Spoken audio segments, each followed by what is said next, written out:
Bonjour, je souhaite encore une fois la bienvenue à tous les étudiants de la troisième année sciences économiques et de gestion pour cette nouvelle capsule pédagogique du module contrôle de gestion. Nous allons enchaîner avec la correction du premier exercice de la deuxième série relative à la prévision des ventes. Alors l'énoncé de cet exercice est comme suit. Au cours des 3 dernières années, le chiffre d'affaires de la société LMNL a évolué comme suit, montant exprimé en milliers de dirhams. Alors nous avons un tableau à double entrée. Alors d'abord, en ligne, nous avons les années. C'est une période de 3 ans, allant de 2012 jusqu'à 2014. Et puis, pour chaque année, nous avons des périodes trimestrielles, donc 4 trimestres. Au total, nous avons 4 fois 3, donc ça fait 12 observations. Alors, le travail à faire, premièrement, c'est de représenter graphiquement l'évolution du chiffre d'affaires sur les 3 années, c'est-à-dire qu'on va tracer le nuage de points. Alors, j'ai repris en quelque sorte l'énoncé de cet exercice. Donc voilà les données observées, ce sont les données brutes, ou bien les observations brutes.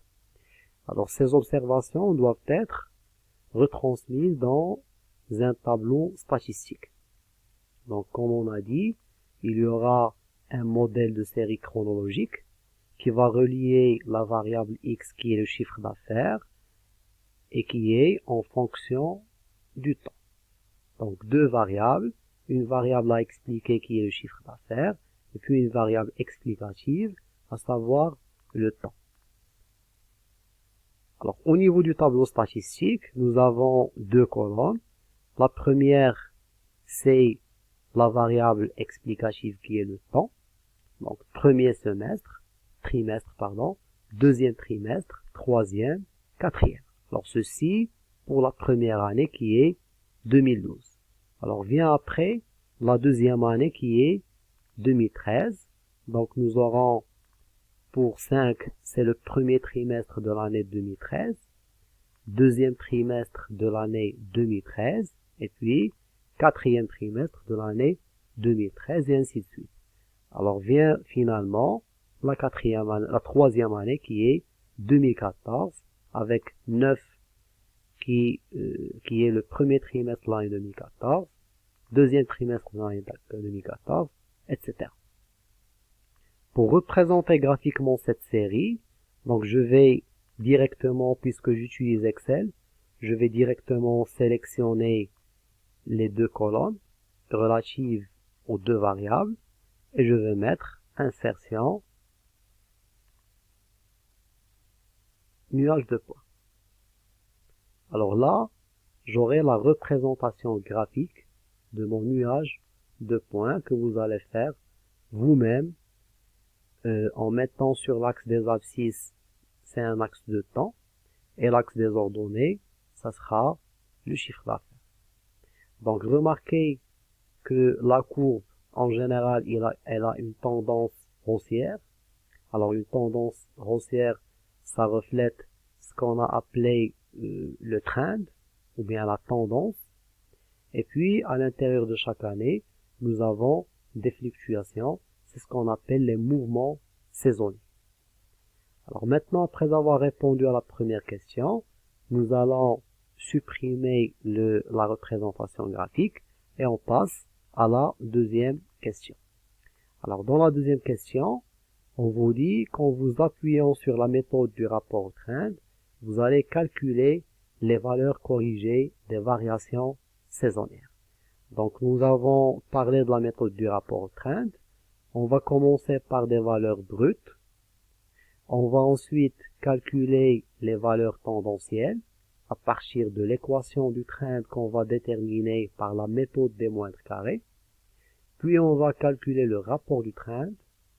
Ensuite, les coefficients saisonniers pour arriver enfin aux valeurs corrigées des variations saisonnières. Pour déterminer l'équation du trend, qui est une équation y égale à at plus b, c'est une fonction affine, une fonction linéaire qui relie entre la variable à expliquer, qui est le chiffre d'affaires, et le temps, alors on va recourir à certaines formules statistiques.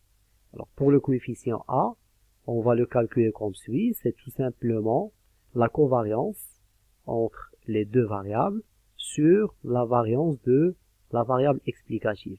Alors que B, on va le calculer à partir des points moyens, donc la moyenne du chiffre d'affaires et la moyenne du temps. Alors rappelons ces formules statistiques. Pour ce qui est de la moyenne, c'est tout simplement la somme des observations divisée par le nombre d'observations. Alors la variance, nous allons utiliser la formule simplifiée de Koenig. Alors c'est la moyenne des carrés moins le carré de la moyenne. Pour ce qui est de la covariance, c'est tout simplement la moyenne des produits moins le produit des moyennes. C'est une manière pour faciliter la tâche afin de mémoriser les formules de calcul de la variance et de la covariance. Donc on a dit pour la variance, c'est la moyenne des carrés moins le carré de la moyenne. Et pour la covariance, c'est la moyenne des produits moins le produit des moyennes. Après avoir rappelé les formules statistiques, nous allons à présent appliquer ça sur notre tableau statistique. Donc on aura besoin des sommes afin de calculer les moyennes. Donc directement je vais mettre la formule somme des observations. Alors même formule, je vais la reproduire pour la variable chiffre d'affaires et on a les résultats. Alors maintenant pour ce qui est de moyenne de T, alors c'est tout simplement la somme des xi sur grand N qui est égal à 12. Donc nous avons 12 observations. Alors on aura une valeur de 6,5. Alors la moyenne cette fois-ci de x, alors de la même manière, donc c'est la somme des xi, alors divisé par le nombre d'observations qui est égal à 12. Alors maintenant, pour calculer la variance de t, alors on aura besoin des t au carré. C'est puissance. Alors vous pouvez faire le travail avec des calculatrices. Donc 1 au carré au carré. Et là, on aura les résultats. Donc le carré de 2, c'est 4. Carré de 3, c'est 9. Carré de 6, c'est 36, etc. Et puis on aura besoin de la somme. Donc c'est la somme des t au carré parce qu'on va calculer la moyenne des carrés moins le carré de la moyenne. Donc la variance de t, c'est tout simplement la moyenne des carrés. Donc ça c'est la somme des carrés divisé par le nombre d'observations moins le carré de la moyenne, donc puissance au carré. Et voilà le résultat. Alors on passe maintenant au calcul de la covariance x, y. Alors pour calculer la covariance, alors on aura besoin de la somme des produits. Donc on va mettre t fois x égale fois le x. Alors même formule pour le reste. Et puis ici, ça sera tout simplement la somme des produits. On va corriger ici, donc x, t. Très bien. Alors on a dit pour la covariance, c'est tout simplement la moyenne des produits. Donc voilà la somme des produits divisée par le nombre d'observation qui est égal à 12, donc ça c'est la moyenne des produits, moins le produit des moyennes, donc la moyenne de t fois la moyenne de x, et là, on aura logiquement une covariance qui est positive. Parce que si vous vous rappelez, lorsqu'on a tracé le graphique du nuage de points, nous avons obtenu une tendance haussière. Par conséquent, il y a une corrélation positive entre les deux variables, et ça se traduit par une covariance qui est positive. Donc là, nous avons obtenu 31,33, donc une covariance positive, ça signifie que les deux variables varient dans le même sens. Alors plus on avance dans le temps, plus le chiffre d'affaires augmente. Alors maintenant que nous avons obtenu le résultat de la covariance, également pour ce qui est de la variance de t, alors on peut calculer le coefficient A.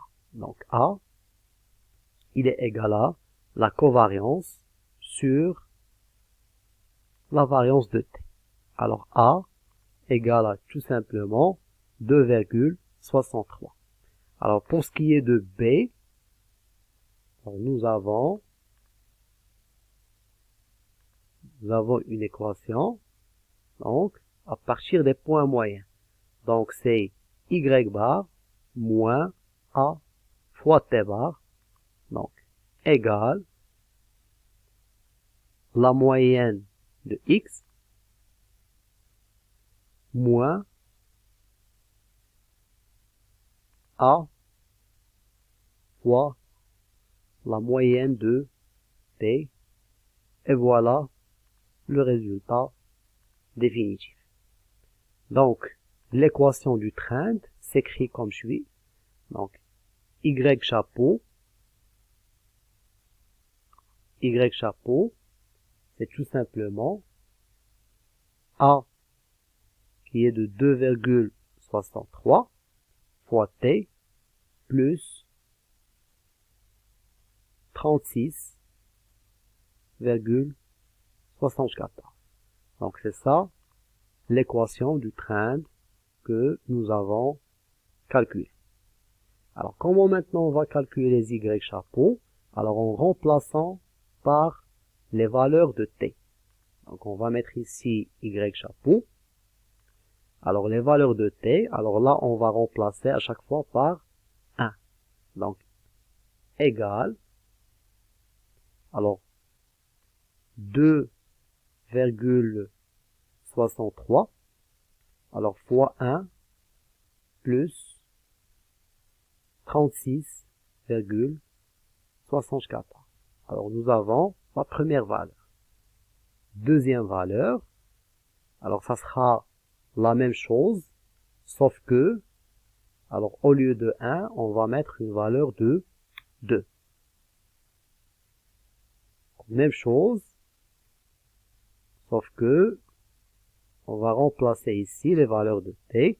Donc chaque fois, la variable, ça sera le temps. Donc on va remplacer par 1, puis par 2, 3, 4, 5, jusqu'à 12, etc.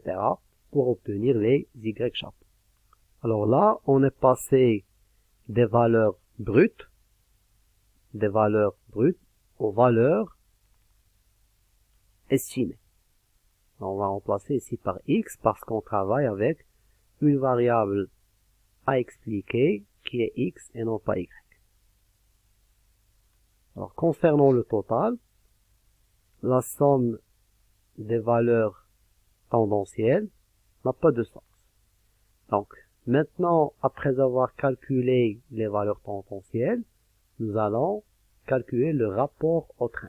Alors le rapport au trend, c'est tout simplement yi sur les y chapeaux sur les y tendanciels. Donc on va mettre rapport au trend, alors c'est tout simplement les x sur les valeurs estimées pour avoir, on va dupliquer la même forme et voilà le résultat. Alors là également, la somme n'a pas de sens.